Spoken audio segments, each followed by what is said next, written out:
Hello दोस्तों, नमस्कार। मैं हूं अर्णव, एसोसिएट इंडियन रेलवेज, और स्वागत है आपका रेलवे टॉकीज में। तो जो भी कर्मचारी भाई लोग वो जीडीसी 2026 की तैयारी कर रहे हैं और अपने पोस्ट को अपग्रेड करना चाहते हैं एज पर देयर क्वालिफिकेशन, उनके लिए एक बहुत बड़ी खुशखबरी निकल के आ रही है दोस्तों। खुशखबरी ये है कि पहले जो जीडीसी आपका जैसा कि आप जानते हो कि 2 स्टेज में होता था, CBT 1 and CBT 2, just like open market exam. यहाँ से अब दोस्तों CBT 1 का जो झंझट है वो ख़त्म हो चुका है। रेलवे बोर्ड ने ऑफिशियल लेटर भी जारी किया हुआ है।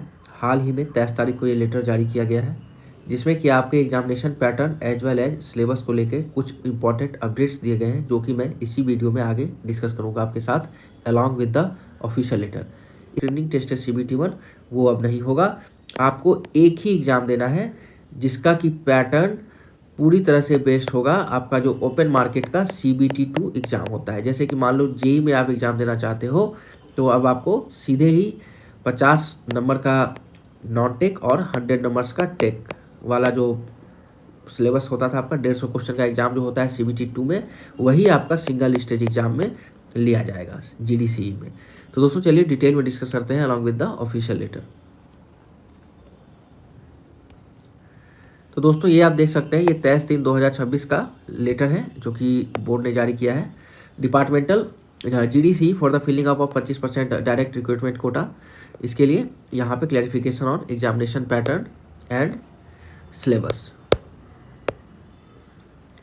तो दोस्तों यहाँ पे आप देख लें, सीधा मैं टेबल पे आके बात करता हूँ। यहाँ पे मतलब जो टेबल ए और टेबल बी आपका दिया गया है, यहाँ पे 2 टेबल्स दिए गए हैं। टेबल बी आपका ALP कैटेगरी के लिए दिया गया है, और टेबल ए में आपको और भी जो सारे एग्जाम्स हैं जैसे कि technicians, JE, NTPC, non graduate, graduate, section controller, ministerial assistant, loco pilot छोड़ के ये टेबल बी में आपका इसका मेंशन किया गया है। बाकी सबको टेबल ए में क्लैरिफिकेशन यहाँ पे दिया गया है। यहाँ पे सीधा सीधा आपको बताया गया है कि there shall be a single stage CBT for each category और group of post, 1 MCQ based question paper on the same pattern is being followed presently.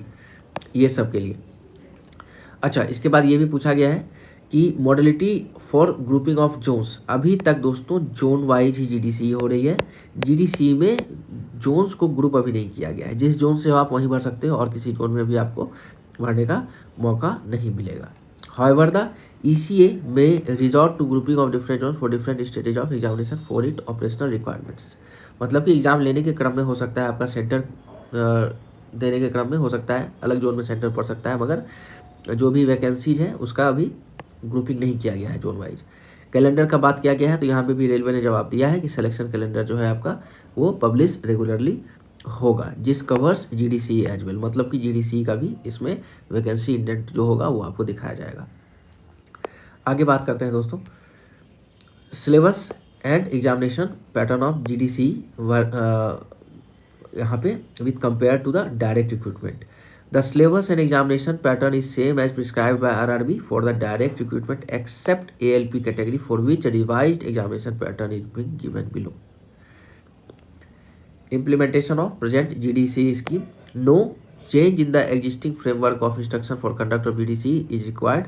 GDC shall continue to be organized in accordance with the extant instruction and guidelines। कोई मतलब कि आपका GDC scheme में कोई change नहीं हुआ है, examination pattern में मगर यहाँ पे चेंज दिखाई दे रहा है।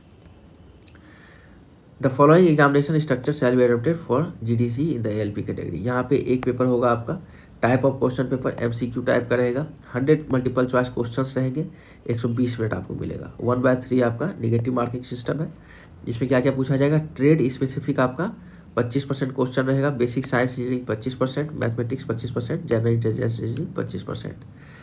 The syllabus will be same as the prescribed by the RRB for direct recruitment category, basic science engineering for the fourth part of the question paper the trade specific 25 questions.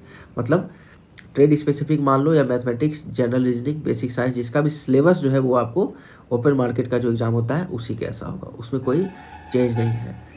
अगला देख लेते हैं,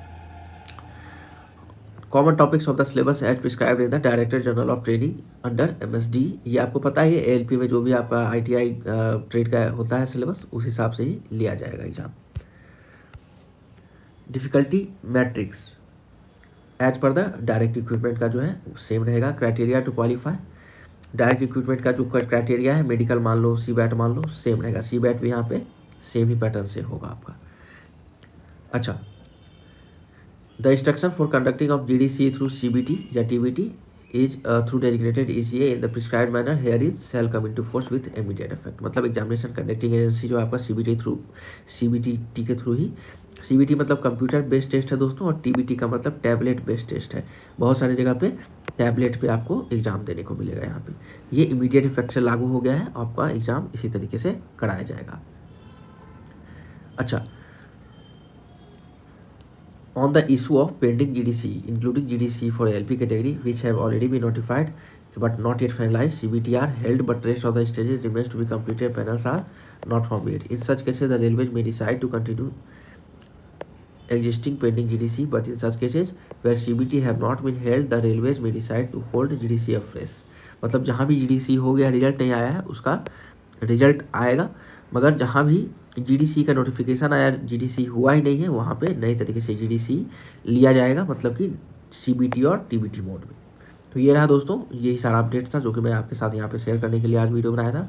आशा करते हैं कि ये अपडेट्स आपको अच्छा लगा होगा। तब तक के लिए धन्यवाद, मिलते हैं फिर किसी नेक्स्ट वीडियो।